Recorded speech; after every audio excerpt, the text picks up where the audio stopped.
ఒక private company stock market అనే మహాసముద్రంలోకి అడుగుపెట్టడం, ఆ ప్రయాణమే ఐపీఓ. అసలు ఈ ప్రయాణం వెనుక కథేంటి? పదండి ఈరోజు వివరంగా చూసేద్దాం. ఒక కంపెనీ స్టాక్ మార్కెట్లోకి ఎలా వస్తుంది? అంటే తన యాజమాన్యంలోకి మనలాంటి వాళ్లను ఎలా భాగస్వాములుగా చేసుకుంటుంది. ఆ ప్రాసెస్నే ఇనిషియల్ పబ్లిక్ ఆఫరింగ్, సింపుల్గా ఐపీఓ అంటారన్నమాట. పదండి దీని సంగతేంటో చూద్దాం. చూడ్డానికి ఇది చాలా సింపుల్గా అనిపిస్తోంది కదూ. ఏముంది, కంపెనీ తనలో చిన్న చిన్న భాగాలు అంటే షేర్లను అమ్ముతుంది, ఇన్వెస్టర్లు డబ్బు ఇచ్చి కొనుక్కుంటారు, అంతే. కాని ఈ సింపుల్ ఐడియా వెనుక చాలా పెద్ద, పక్కగా ప్లాన్ చేసిన ఒక ప్రాసెస్ ఉంది. సరే, అంతా బానే ఉంది. కాని అసలు ప్రశ్న ఏంటంటే, ఒక కంపెనీ పబ్లిక్గా ఎందుకు వెళ్ళాలి? కేవలం డబ్బు కోసమేనా? నిజానికి ఇదొక పెద్ద స్ట్రాటజిక్ నిర్ణయం. ఎందుకంటే పబ్లిక్గా వెళ్తే కొన్ని అద్భుతమైన లాభాలుంటాయి, కాని అదే సమయంలో కొన్ని పెద్ద సవాళ్లని కూడా ఎదుర్కోవాల్సొస్తుంది. ప్రధాన కారణం ఖచ్చితంగా గ్రోత్, అంటే ఎదుగుదల. ఇక్కడ చూస్తున్నాం కదా, కొత్త ప్రాజెక్టులు మొదలుపెట్టాలన్నా, ఉన్న బిజినెస్ని ఇంకా పెద్దది చెయ్యాలన్నా, లేటెస్ట్ టెక్నాలజీకి అప్గ్రేడ్ అవ్వాలన్నా, వీటన్నిటికీ చాలా పెద్ద మొత్తంలో డబ్బు కావాలి. ఐపీఓ ద్వారా ఈ డబ్బుని సేకరించడం చాలా ఈజీ అవుతుంది. అంతేకాదు, పబ్లిక్గా వెళ్తే కంపెనీకి బ్రాండ్ వాల్యూ, నమ్మకం కూడా పెరుగుతాయి. అయితే నాణ్యానికి మరోవైపున్నట్టే దీనిక్కూడా ఉంది. పబ్లిక్ కంపెనీ అయ్యాక ప్రతి 3 నెలలకి తమ లెక్కలన్నీ బయటపెట్టాలి, ట్రాన్స్పరెంట్లో ఉండాలి. ఇంకా ముఖ్యంగా కంపెనీని మొదలుపెట్టిన వాళ్లకి పూర్తి కంట్రోల్ పోతుంది. ఇది చాలా పెద్ద బాధ్యత. ఓకే, కంపెనీ డబ్బులు కావాలని డిసైడ్ అయింది. మరి ఈ కొత్త షేర్లను ఎక్కడమ్ముతుంది? ఆ ప్లేస్నే ప్రైమరీ మార్కెట్ అంటారు. చెప్పాలంటే ఒక షేరు పుట్టేదే ఇక్కడే అన్నమాట. దీన్నే న్యూ ఇష్యూ మార్కెట్ అని కూడా పిలుస్తారు. ఎందుకంటే ఇక్కడ అమ్మేది డైరెక్ట్గా కంపెనీ తన ఖజానా నింపుకోవడం కోసం నేరుగా మనలాంటి ఇన్వెస్టర్లకే షేర్లను అమ్ముతుంది. ఈ రెండింటి మధ్య తేడా అర్థం చేసుకోవడం చాలా ఇంపార్టెంట్. మనం రోజూ టీవీల్లో, మన ఫోన్ యాప్స్లో చూసే స్టాక్ మార్కెట్ ట్రేడింగ్ ఉంది కదా, అదంతా సెకండరీ మార్కెట్. అంటే ఒక ఇన్వెస్టర్ దగ్గర్నుంచి ఇంకో ఇన్వెస్టర్ షేర్లను కొనడం, అమ్మడం. కాని ప్రైమరీ మార్కెట్లో కథ వేరేలా ఉంటుంది. ఇక్కడ అమ్మేది కంపెనీ, కొనేది మనం. సో డబ్బు నేరుగా కంపెనీకే వెళ్తుంది. అందుకే సెకండరీ మార్కెట్లో డిమాండ్ సప్లైని బట్టి ధర క్షణక్షణానికి మారుతూ ఉంటుంది. కానీ ప్రైమరీ మార్కెట్లో మాత్రం ధరను కంపెనీయే ఫిక్స్ చేస్తుంది. అయితే ఈ జర్నీ అనుకున్నంత ఈజీ కాదు. దీనికోసం కొన్ని స్ట్రిక్ట్ రూల్స్ పాటించాలి, ఒక అఫీషియల్ ప్రాసెస్ ఫాలో అవ్వాలి. ఆ ప్రయాణంలో ముఖ్యమైన స్టెప్స్ ఏంటో ఇప్పుడు చూద్దాం. ఈ మొత్తం ప్రాసెస్కి బాస్ ఎవరంటే సెబీ, అంటే securities and exchange board of India. Company తన పూర్తి జాతకాన్ని, అంటే అన్ని వివరాల్ని ఒక ఆఫర్ డాక్యుమెంట్ రూపంలో సెబీకి ఇవ్వాలి. సెబీ అన్నీ చెక్ చేసి గ్రీన్ సిగ్నల్ ఇచ్చాకే కంపెనీ పబ్లిక్గా ముందుకు రాగలదు. ఆ తర్వాతే మనమందరం ట్రేడ్ చేసుకోవడానికి వీలుగా స్టాక్ ఎక్స్చేంజ్లో లిస్ట్ అవుతుందన్నమాట. రైట్, ఇక్కడే అసలు మ్యాటర్ ఉంది.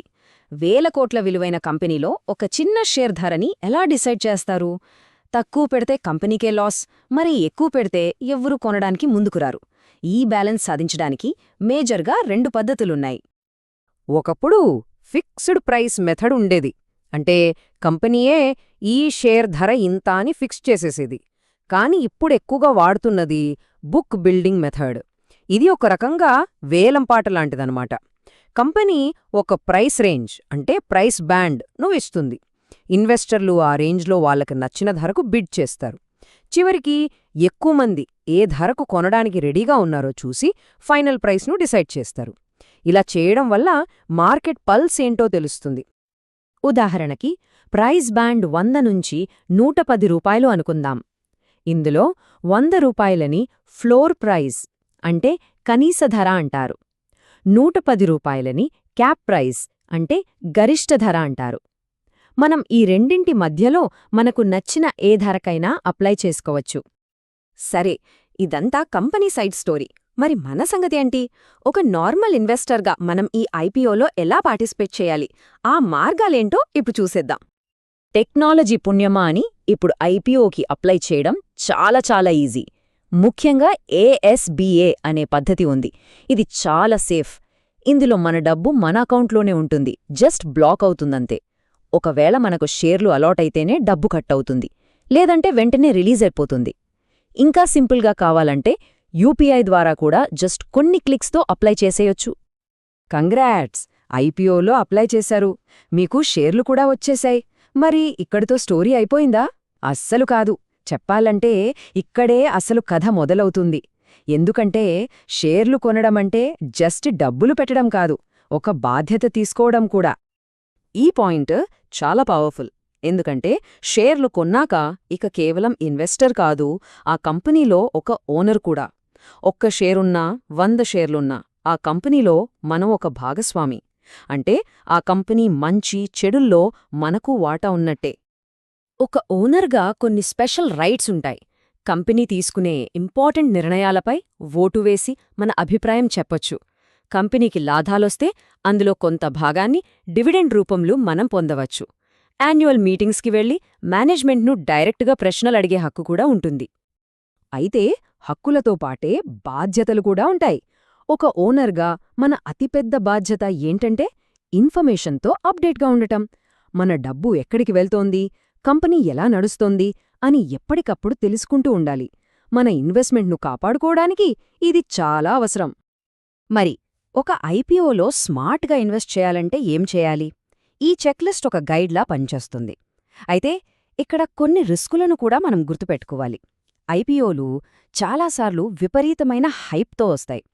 ఈ హైప్ వల్ల షేర్ ధర దాని అసలు విలువ కంటే చాలా ఎక్కువ ఉండొచ్చు.